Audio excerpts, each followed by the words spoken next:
Namaste. Welcome to Getting Intimate with Intimacy, space for deep exploration of the mind, body, and soul connection. I am Jamie London Wahlberg, he, they pronouns. I am Katie Jane, she, her, Faye. I am Raven Mist, she, her, Faye as well.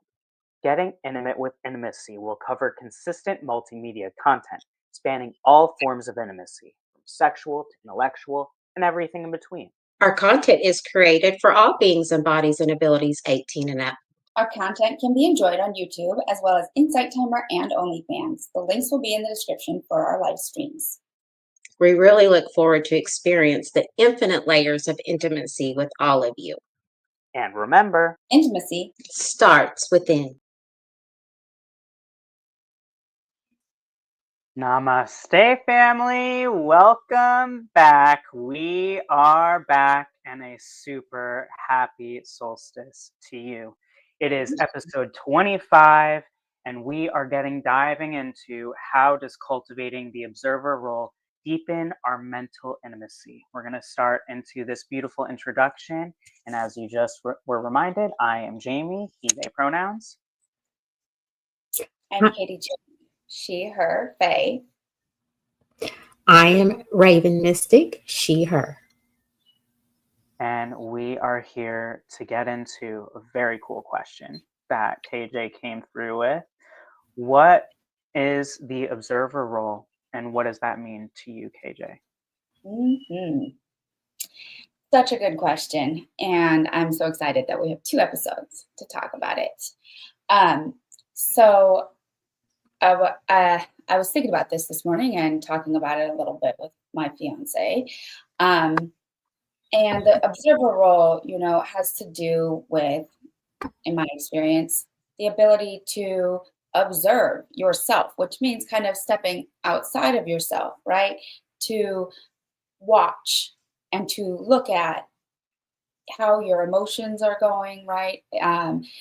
To look at maybe the root of why you're feeling something or what the trigger is in a situation, right? So it's that kind of removing yourself. It's almost just like that, the concept of the pause, but then expanded, right? So that ability to pause, it's a great tool in like a self-awareness journey, right? So to me, which we'll talk about more later, it's been really, really influential, right? In my self-awareness journey and my growth and healing. So I look at it as kind of a tool in my toolbox as far as the role of the observer and what that means to me. So just that ability to cultivate, or to help cultivate more self-awareness. That resonates with me. How are you feeling about this, Raven? And an official welcome to the family. We're so excited to have you. Oh, thank you. I'm so happy to be here. For me, just like KJ has said, it's about observing and literally like that self-awareness, but also having that pause and self-reflection, right? And having that inner and understanding to have that pause and reflect and not to react and observe and to tap into yourself and see how you feel with it and really observe how you feel with it, right? And bring clarity.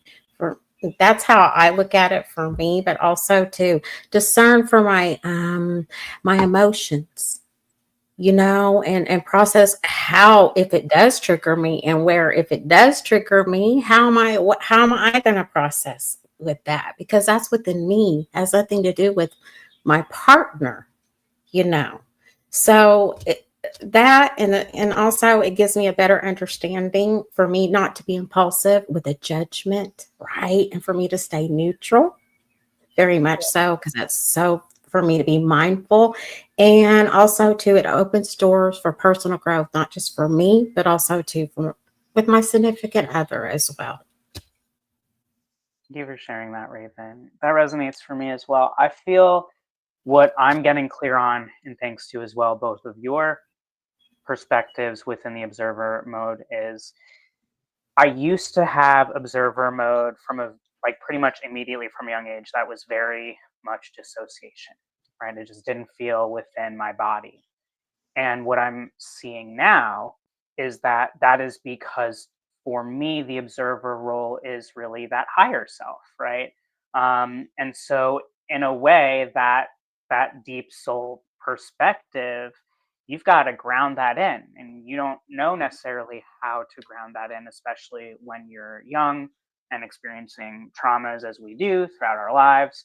And so I feel like now what the observer role means for me is continuing to hone in on what it is to anchor my higher self and allowing myself to almost split off into these two dimensions where I am present and I am also observing. And the observer mode can think faster and react slower if it needs to, right? Like, and because I mean, man, I've put my foot in my mouth so much throughout my life.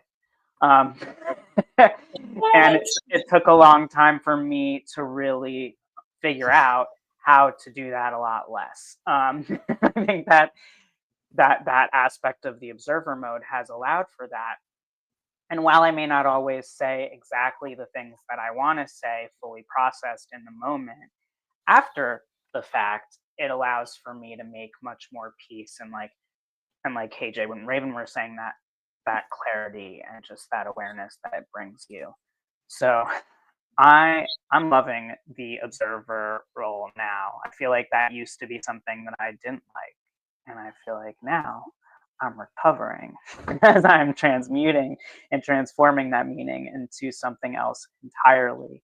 KJ, how does cultivating the observer role deepen our mental intimacy?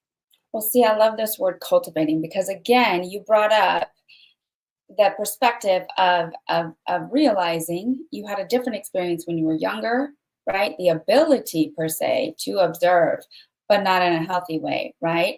And so as you grow and as we've each grown and chosen, the path of self-awareness and evolution, we've cultivated, we've chosen to step into this role and look at it differently, right? Not because it's not about disassociating. And it's definitely not just about mental intimacy. I know that's what we're talking about today, and that's the first way the question dropped in for me. But you're not detaching, right? To a degree, there's a level of detachment just in the sense of not being reactive, right? That's what we're talking about.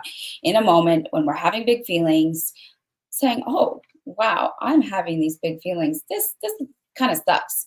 But then that opens the door for a choice, right? Then when we're in that observation mode, even if we're feeling the feelings, you can say, okay, so now I see what I did there, right? Or I see how I wound up again with this trigger, right? So am I going to make a choice? Am I going to choose to do something different?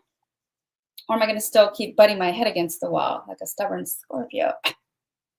Right? Like we learn at different paces. And sometimes for me, it has felt like, wow, I really like to learn things the hard way. But there's that book called Existential Kink. I don't know if you guys have read it or if anybody listening is familiar. And then they kind of look at it that way of like, oh, I'm so funny. I have this kink of liking to learn things the hard way, right? So I'm just going to keep beating myself up over the same lesson, right? That's kind of the overall concept. And so it's, to me, that working through your mental process, right? This is a very beneficial tool in working through your own mental process of choosing how to deal with triggers, right? Choosing how to de-escalate or just like, again, cultivate that pause that we're talking about. I mean, that goes a long ways. People talk about pausing when you're doing public speaking to draw people in, right? When you pause, everybody's hanging on your every word, right? You want them to come in closer. And so that creates intimacy with yourself when you can give yourself that pause and say, wow, I am feeling a lot of anger right now. Okay, I'm feeling the anger. And what am I going to do with that? What I don't want to do is whip out my stinger and hurt the other person that's involved, right? Or the other people, right? I personally would like to take a pause and figure out how to positively channel the emotions that I'm feeling, right? Or process, journal, whatever it is that I need to do, take a walk away, to come down to that point of being able to even check in with the observer, right? Even when you're being an observer, it's not easy always to articulate in the moment. That's the point of giving yourself that pause, being able to kind of go back and say, okay, so this is what happened. This is how I ended up feeling this way, right? And because also sometimes when you're in an emotionally heightened state, I know for myself, I can't talk for myself, I can't even articulate what I need, what I'm feeling, because maybe I'm feeling like 10 different things or two conflicting emotions, right? And so being able to take that time for me to calm down, um, and just kind of and process through and look at the emotions from that different role of, okay, I'm not talking to anybody else about how I feel. I'm talking to myself, right? I'm saying, so this is what happened. I'm doing a personal mental review. So that's kind of what I'm talking about with the mental intimacy, right? Is that cultivating the pause, cultivating the observer role, um, has been really instrumental. I think to me, it was a big shift when I consciously chose and like dove into working on that understanding of the role of the observer as an adult. We're talking, 3, 4 years ago. It was a game changer for me to realize that I had the choice, right? Because I am a very emotional being, right? And so when I get wrapped up in or caught up in emotions and feelings, I can feel a little crazy and like, oh, there's just so much bubbling up to the surface, but I don't want to react in this way, or I don't want to react in that way. And I used to be a lot more led and reactive by my emotions when I was younger. But it's also coming back to what Jamie was saying about realizing how that's changed. That was really refreshing for me because I definitely was repressed. Everything, all of my emotions were repressed. Obviously, also I have a Capricorn moon, so we're good at that. But also the environment that I grew up in, right, of the cult. So I didn't feel safe to fully express on a regular basis. So in that area, I was repressed, and I can see how Jamie and I definitely had my periods of dissociation. So then, when you decide to get back in touch with your emotions as an adult, that can be really overwhelming, right? And then it's this kind of sea that you're trying to navigate. I mean, that's kind of how I felt when I went through like my spiritual awakening, and then it like kind of skyrocketed, and I was like, whoa, whoa, I'm feeling like the G-force. I need to, whoa, that's like a huge takeoff. So I've loved the process of learning these different tools, right? So I probably heard somebody on Clubhouse talking about the role of the observer. That's about when I remember that coming into my consciousness in a meaningful way. And I also know that the universe has people, talking to me and feeding me information even before I'm ready to hear it. Like I can, go back and backtrack and see how that's worked out multiple times in my life. But I am so grateful because I do feel like that's helped deepen my mental intimacy and the ability to separate emotions and to process on the mental side of things during feelings of heightened emotion while honoring the emotions. So what I'm really getting from you, KJ, is that within cultivating the observer role, you have deepened mental intimacy, allowing you to have more autonomy over your mental body and allowing to have more depth in your mental intimacy from pausing, allowing yourself the processing and awareness, and utilizing this as a way to be in the situation, be in your emotions, be in your body, as opposed to without. And that's really powerful, and I feel well said. Raven, how do you feel about this? How does cultivating the observer role deepen our intimacy mentally?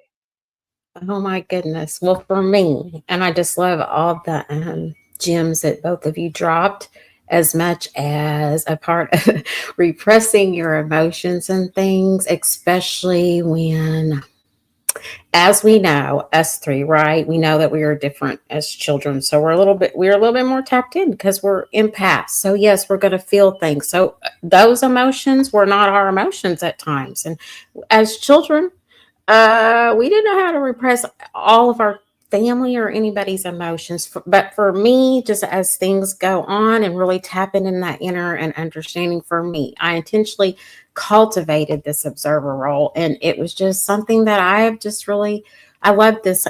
This was homework and really tapping into this, right? And just observing and how it enhances my ability to truly know myself. That's why.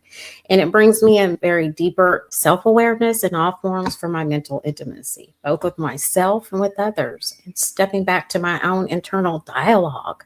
That is so important for me. And how I can gain insight of reoccurring patterns and things like that, right? My fears, my desires, and how the clarity allows me to communicate my vulnerabilities too as well in truth and being authentic about it in all my relationships. That's what's really important with me, with cultivating. Mm. Yes. I love that you brought up, Raven, the aspect of the cultivating within the self and how it starts with you, which is what we always talk about here, is that it always starts within the self. And I feel like that's what my journey with the observer role has been. And I would imagine that on some level, this is true for everyone, of a way that they might describe that experience, because I don't know exactly how you tap in and cultivate the observer role without the awareness that you're observing, right? I don't actually know that that consciousness knows how to be conscious without that. I actually think that we're talking about something that's profound. And another thing that I love that you brought up, that I think KJ also spoke to as well, is really, or at least that's what I was thinking when I was listening to what you were saying, is that this is about communication, which is, again, something that we talk about all the time within intimacies. You've got to communicate. And the observer role is, as both of you said, that communication with yourself. And um, for me, cultivating the observer role for myself has definitely allowed me to have a deeper mental intimacy, because I actually understand and overstand what my mental body is doing, how it functions, what it needs. I fixate a lot less on certain things that I don't want to be fixating on. My emotions, even uplifting, wonderful ones that I want to feel all the time, the intensity of these things has shortened, and it allows me to feel freer, to feel my emotions, to experience whatever I'm experiencing in the comfort of reminding myself in the observer role, hey, you're going to be okay. This is temporary, right? Or this feels ecstatic and amazing right now. It's temporary. Let's be present with that, right? It goes both sides and all through the spectrum of what that is. So that's what that really speaks to me. And I feel like I'm recognizing that cultivating the observer mode is so much more important than I actually realized. And I feel like this is actually healing within myself so much of the narratives I had on who I was and how I was before I got to that point of not dissociating all the time and really tapping into the cultivation of the observer mode, as opposed to the observer role running the show. Having my emotions run the show, as I'm also a very emotional being. So I'm really appreciating this question more and more as we're going on, KJ. I'm loving that. I also wanted to say I love that you brought it back to communication, because communication is one of many topics that is so nuanced, right? Communication covers all levels of intimacy, and it's layered, right? Different forms of communication require different approaches, require different levels of intimacy. But that again starts with your own mental intimacy of, how am I going to communicate? Because most of the time, as adults, we have a choice of how we communicate, right? And we at least know, we're present enough to know how we're communicating, right? And then for those of us that are diving into topics like this, we're very conscious about how we're communicating. And so for me also, this ongoing journey of cultivating the role of the observer has created more compassion for myself, which is a big one. Like, I've always been able to be compassionate for other people, right? But that concept of self-love, to me, the observer role, the choice to cultivate it, is also an act of self-love, right? That's taking time for you. That's taking time for myself to sort things out, to say, hey, okay, how can I, do better? Or like Jamie said, this is temporary, right? The good, the bad, the in between, ultimately, right? Everything is temporary. And that's great when you can come to that observance in a moment and help you breathe through it or ground through that.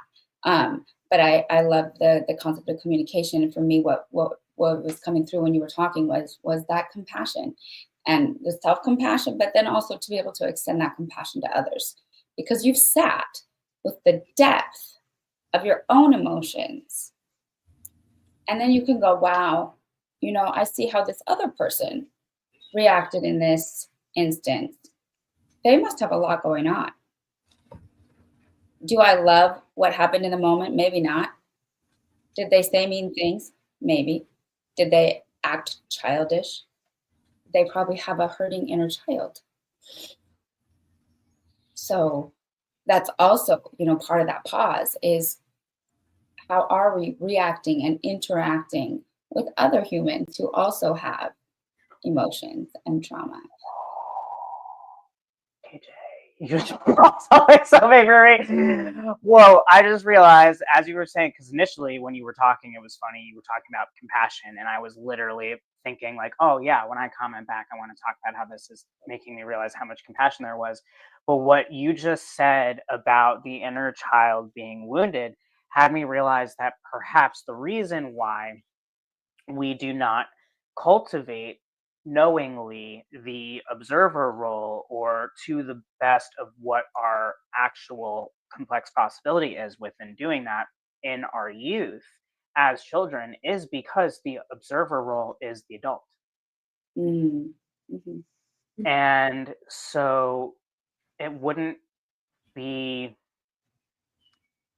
it's interesting because like the first two words that come to me are like appropriate and fair, but like that's even right, that's the inner child talking about that, right? But it's like it would not be sensible in the evolution of humanity the way that we are for us to feel and embody the observer role so profoundly as a child. That would almost be like the tech boom. Like if everyone, like the moment that they were brought to earth were completely self-actualized, like I don't even think we'd need to be here. Certainly not in the way that we are, certainly not in the physical form. I'm curious, Raven, what thoughts do you have on this? Oh my gosh. For me, okay, what I've learned to observe without judgment for my own self, but most importantly, well, actually, most important for my own self, but for others as well. Because when you're in your most fleeting thoughts, just like KJ has said, you're not thinking analytically or even rationally, right? you're just not. And as far as being the feminine, right? And that's really, really dominant. We're more emotional about things. So we, as women, and it's no gender or any of those things, but I'm just saying, even our feminine sides, right? We're just more tapped in and more emotional. And just like those repressed feelings that we have felt, not just in our child, but our preteen, just all through the cycles of our life and just generations and things, what our parents or grandparents and all of those things. So just cultivating and being in that observing role, it really, for me, it reveals all the unhidden insecurities and the unmet longings. That's what it does. And to cultivate that and really like process it, and how can I cover that more? How is that? And how can I really process it? It's like cultivating like a seed, right? And it's your garden. It's your garden. How you're going to cultivate that seed? How you're going to nurture it? How you're going to grow that? Your partnerships, your relationships, and just, and bring in your harvest of your garden and just watch it nurture. But nature takes its course and it takes time too, as well. And patience is a virtue. And that has taken me very long for me to even say that. But the more and more to do it and the more to be in that observer role, right? It's just taught me it really is.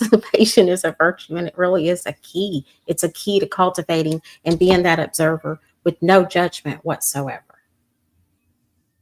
I concur. I wonder, KJ, what observations have you made that deepen your mental intimacy? I know we've all touched upon a little bit of it, but I bet there's so much more juice that you've got there.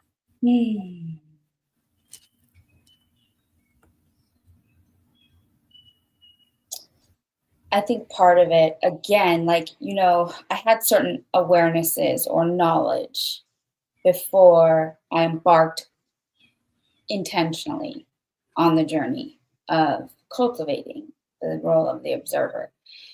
And for me, I think it was really instrumental in bringing certain things like home, or realizing like, oh, that's what they mean. What I'm specifically thinking is rewriting stories, right? Because in that process of cultivating the role of the observer, I just went through a situation, say, where I got extremely triggered.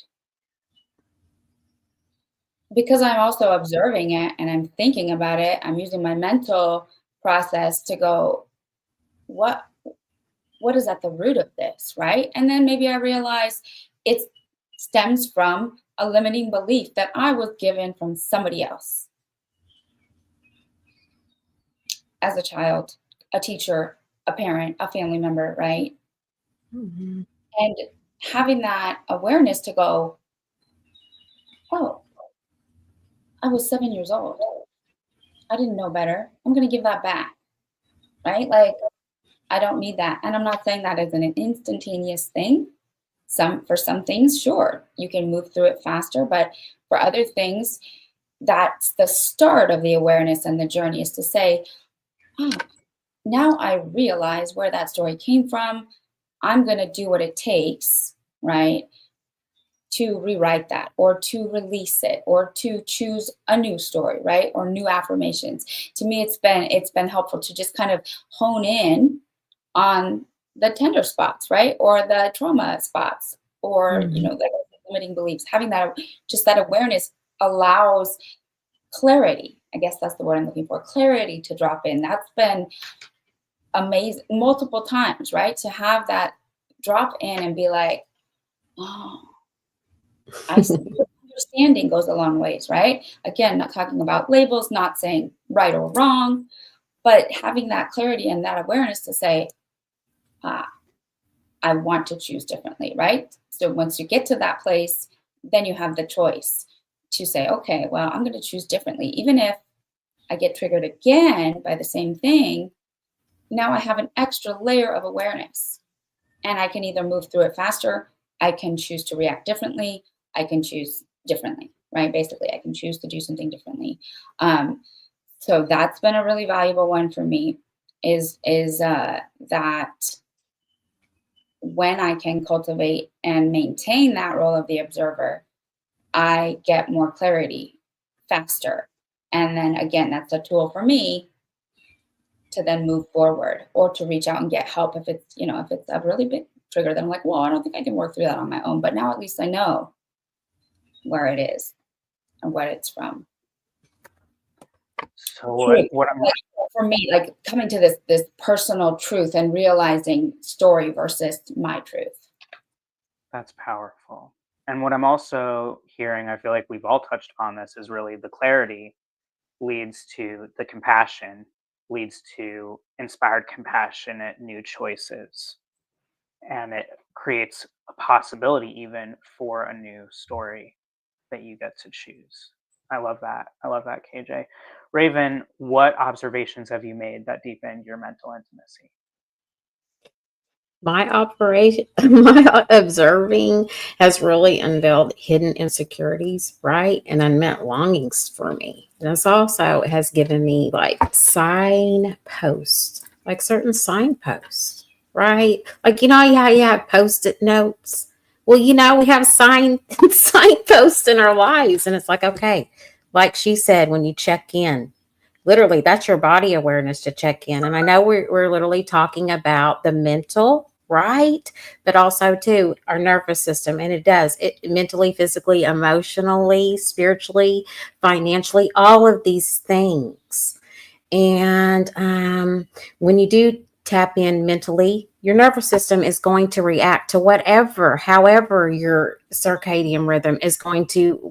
Are we going to do that fight or flight thing, right?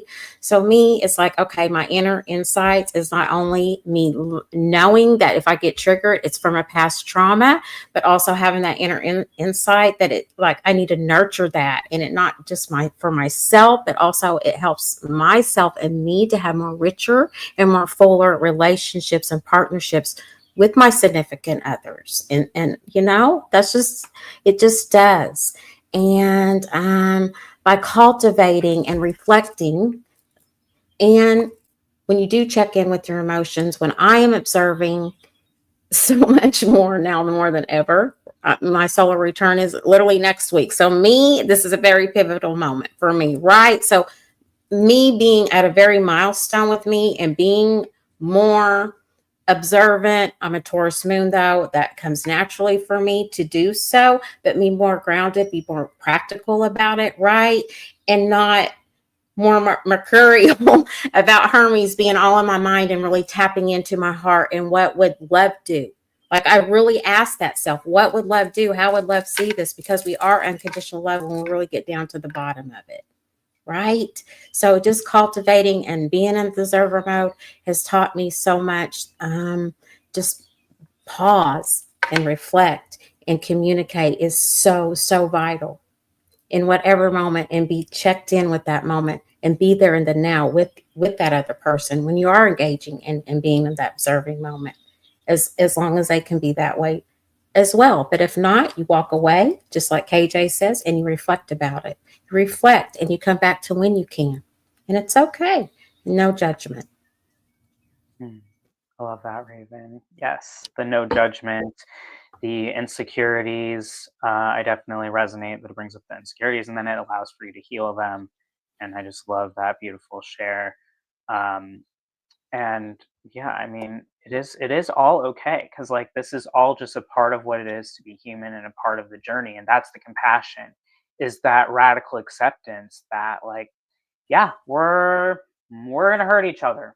Like accidentally, sometimes purposely, depending on your journey and the choices that you make will determine, to what degrees within the spectrum that really falls. But it's all our consciousness growing and expanding and becoming more wiser and just healing and developing that much more.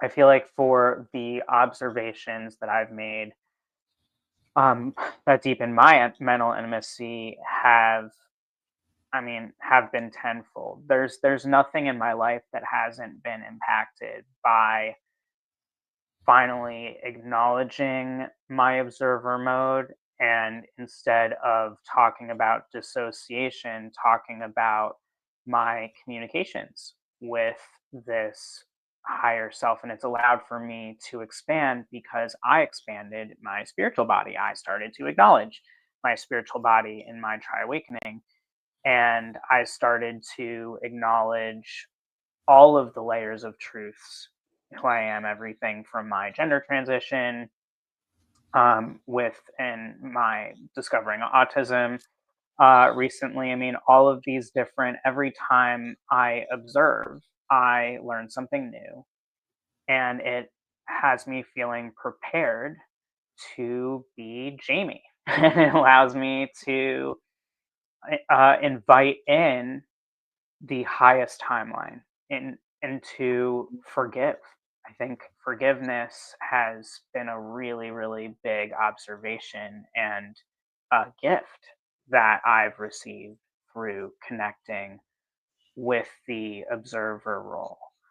And I mean, as someone who used to just be purely enmeshed in my depression and anxiety and being suicidal for so many years, um, it's it's such a relief, mind blowing, and blessing that my mental intimacy is as deep as it is, because now, I have a lot less of those thoughts. And when those thoughts arise, I don't judge them for being there. So again, like I was speaking to earlier, it's that temporary.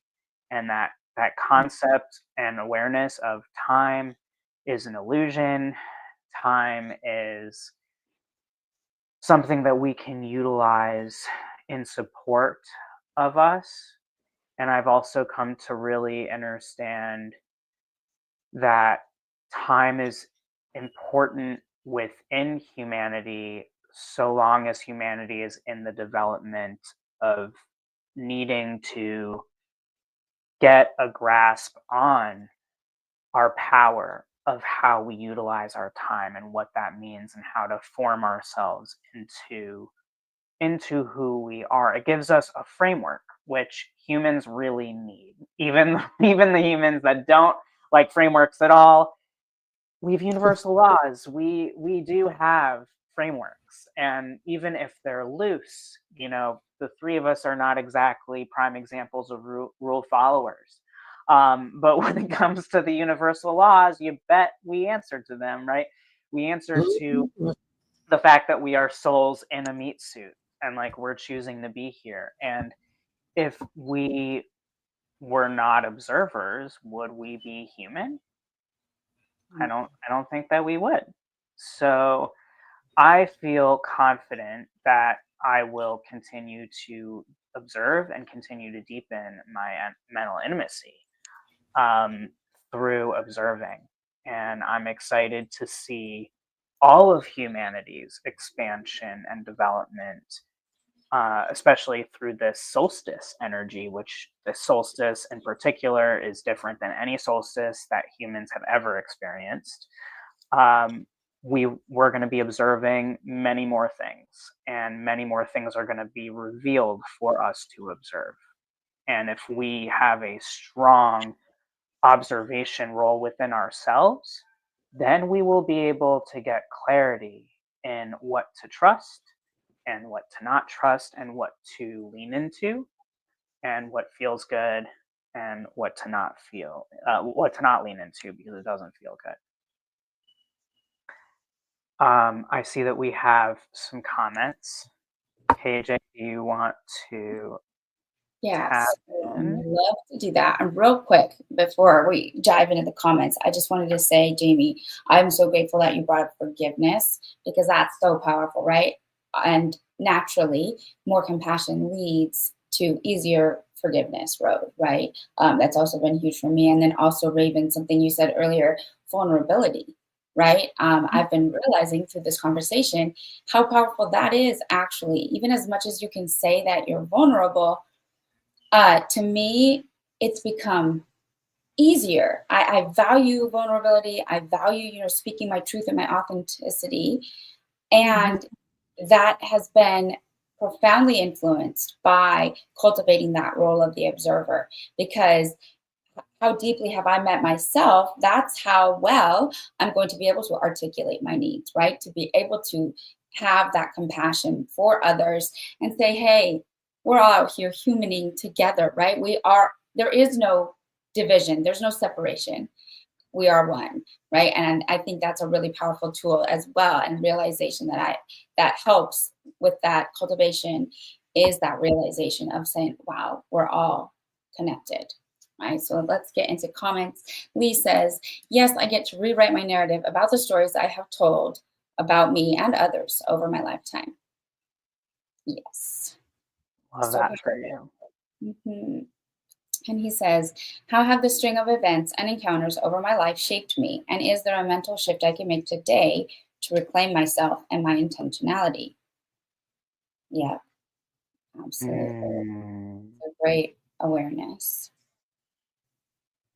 And because like Lee, one of his favorite things to say is up until now, right? So that's a really powerful way of looking at this too during the process of like, wow, I can see how up until now my tendency has been, or I've believed this, or I have this story, right? And that's what we're talking about. We can see that those patterns up until now, this has been the case. I would like this to be different moving forward. It's mind blowing because it's just, an interesting synchronicity as always that in my pattern today, I was reminded of the fact that specifically my design is that my whole life has been about everything that comes together, and everything that's happened has been these little pieces to bring me to where I am now. And this is true on some level with everyone. And also, the pattern was really speaking to that my specific design is like that is extra intentional for the ways that I'm supposed to go about doing things, and or meant to be, designed to be doing things. And that's something that I've been majorly reflecting on for the last couple of days. So I love that. I love that. And Revly again says, if I am holding myself in a mental framework as a victim, it means I have denied myself agency. To reclaim that agency means to set aside victimhood and claim my place as co-creator of my life. Oh yeah, that's a big and super powerful one, for sure. I know I can identify with that. I know Jamie for sure resonates. I'm sure Raven.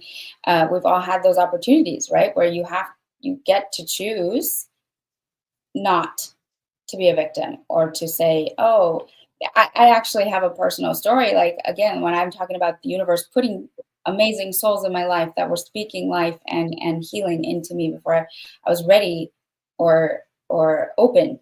I have a friend, a dear friend, who said to me, which triggered me, said, Katie, nobody's coming to save you. There is no white knight on a horse. Save yourself. And I threw a tantrum. My inner child threw a tantrum, right? Because I was like, that's not what I want to hear. I want to be saved. But the fact is that when we take that power back, that's what it is. It's taking your power back. It's incredibly empowering once you can move through that state of victimhood. I love that observation, Lee. Thank you. Yeah, that's powerful. But being a victim is never something that resolves the problem, right? Being the victim, it blocks your communication. It blocks your compassion for for yourself and others. yeah. And some may be thinking, well, if I lean in, like I am the victim, if I acknowledge that, like, then that means that these things didn't happen to me. It's like, no, that's not what that means. You can acknowledge that things have happened and that you are feeling hurt, that there was trauma, all these things. That's all true. And it's even totally okay if that's what you want to do, if that's what you feel you need to do is be in the victim mentality, but it's actually shrinking your ability to do much of anything about it. Raven, do you have any closing remarks around victimhood and that perspective and changing that narrative? Well, for me, it's not about, I'm not a victim to anything, but that's just me and how I think. And like KJ had brought, my elders told me a very long time ago, nobody's here to save you, Mahita, right? And you got to show it for yourself. And it's all about be consistency for your own self. For others, they do, but don't take it personally too, because it's the 4 agreements, right? Don't take nothing personally. And that is the observer mode. Yes. Yeah. If you haven't read the 4 Agreements, check that out for sure. It's a great book. You can listen to it. You can read it however which way. It's not long, but it's profound. And that goes back to how things are temporary, and how we can play with time. Not everything that's powerful is long and has some sort of enormous longevity, right? Even think about how this, humanity is like super at large into podcasts right now, right? Like we're loving this way of like quick communication. I myself, like a lot of podcasts I listen to on 2 speed because that's something I can do now. And like get in even more information. But we can really only tolerate a certain amount of information, before it's overstimulating or before we actually haven't processed it, and we get back to that pause, and that's where the observer mode comes in. So I am so excited. Raven, it has been amazing, and I can't wait to continue our journey with you. This is so special. It feels so good to be back in the saddle. And, we are going to be back in our continued format. So next week will be our deep dive on this same question: how does cultivating the observer role deepen our mental intimacy? We're going to get really deep into it, be able to really respond to each other. It's a great opportunity for you all to bring questions to us, because it's a great opportunity for us to have some more back and forth. And then the following week, we will be back for our integration session. So the three of us will be sort of tying up any sort of loose ends that we feel to get closure on this topic for now, and then we will provide you various forms of modalities of healing for integration and support for integration that's going to help us all to integrate everything that we have learned and consumed and awakened within each other during this beautiful series about the observer role, of which I'm sure we will be getting more into. So remember that we will be back next Friday at this brand new time, 1 p.m. PST time, 3 p.m. Central time, 4 p.m. Wait, that's not right. Yes, it is. 3 p.m. CST time, 4 p.m. EST. Man, these time zones are always challenging for me. And you're invited to continue expanding and experiencing with us, and we look forward to tuning in with you. And of course, you can find more of our beautiful upgrades and information and support on Insight Timer, OnlyFans, and we will always be back here with you on YouTube, LinkedIn, wherever you are resonating with us from. And remember, intimacy starts within. Within. Yes. We'll see you next time. We love you unconditionally. Namaste. Namaste.